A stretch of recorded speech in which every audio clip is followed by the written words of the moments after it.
Colegas, esta semana o nosso Sindifisco RS, em conjunto com a FENAFISCO e com os demais sindicatos do Fisco Estadual do país, iniciaram o aprofundamento da questão da reforma da Previdência, que é consubstanciada na proposta de emenda à Constituição número 287/2016. Uma análise prévia do contexto dessa proposta permite que a representação nacional dos servidores públicos encaminhe no sentido de adotar um posicionamento contrário à reforma da Previdência na forma com que ela está proposta, em função das mentiras e equívocos que são utilizados para convencimento da sociedade e dos políticos quanto a uma possível falência do sistema previdenciário, com alarmantes déficits anunciados. A FENAFISCO, no conjunto com as entidades nacionais representativas dos servidores públicos, dentre elas a ANFIP, e em conjunto, obviamente, com seus sindicatos filiados, entendendo que uma outra reforma é possível e muito mais eficaz, com medidas simples de grande relevância pela coerência com a formação de financiamento dos benefícios previdenciários, por exemplo, o fim das desonerações previdenciárias e sobre as receitas da Seguridade Social, a não incidência dos critérios da DRUC e a desvinculação das receitas da União sobre essas verbas e o adequado tratamento e gestão da Previdência como um todo, em todas as suas modalidades. Ainda que se tenha um posicionamento integralmente contrário à prosperidade dessa reforma, que prejudicará o serviço público no Brasil e todos os trabalhadores brasileiros, pois em seus principais eixos, esta reforma é convergente entre regimes gerais e próprios de previdência social, adotando um tratamento idêntico para todos os trabalhadores do país.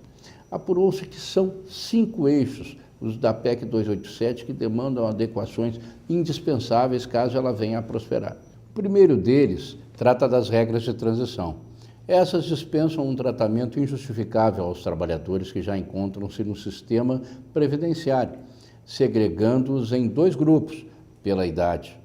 Os homens com mais de 50 anos e as mulheres com mais de 45 anos e os trabalhadores e trabalhadoras com menos que essa idade. Os primeiros estando inseridos em regras de transição que lhes conferem a condição de manter direitos justamente expectados desde o início de sua relação laboral, desde que paguem um pedágio trabalhando 50% a mais do tempo de contribuição que lhes faltava para aposentar na data da promulgação dessa proposta.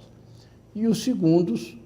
tendo integralmente negado o acesso a esses direitos justamente expectados. Essas regras não apresentam justificativa adequada para o critério adotado e trazem um grande prejuízo a uma grande, se não majoritária, parcela de trabalhadores do serviço público e da iniciativa privada no Brasil.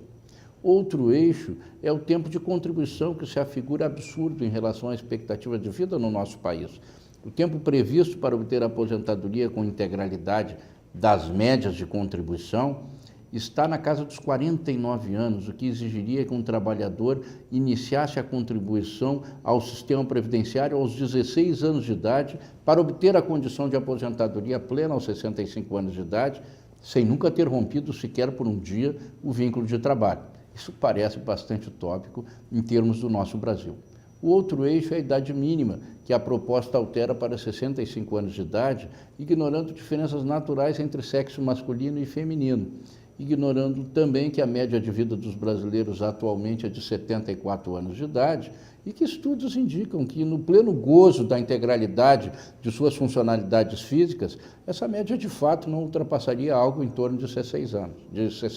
anos. Outro eixo é o das regras de pensionamento, que, além de impor redução ao valor percentual das pensões, impõe a renúncia da segunda remuneração, seja ela aposentadoria ou pensão, não podendo o trabalhador perceber conjuntamente essas 2 verbas, independentemente do conjunto familiar ter contribuído para obtê-las. Por fim, temos ainda a questão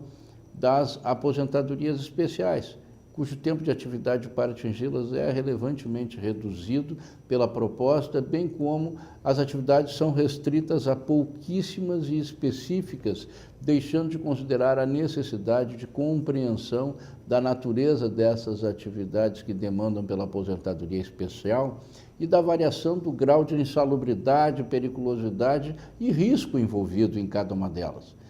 A reforma, na forma em que está proposta, ela desconstrói as condições de aposentadoria do trabalhador brasileiro e deixa de atacar os reais problemas que corroem os recursos da nossa Seguridade Social,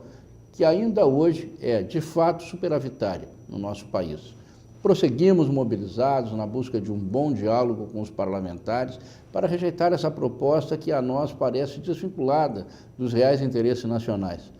E nós temos a certeza que nós voltaremos a informar os colegas sobre o andamento deste processo e explicando um pouco mais os detalhes técnicos envolvidos e talvez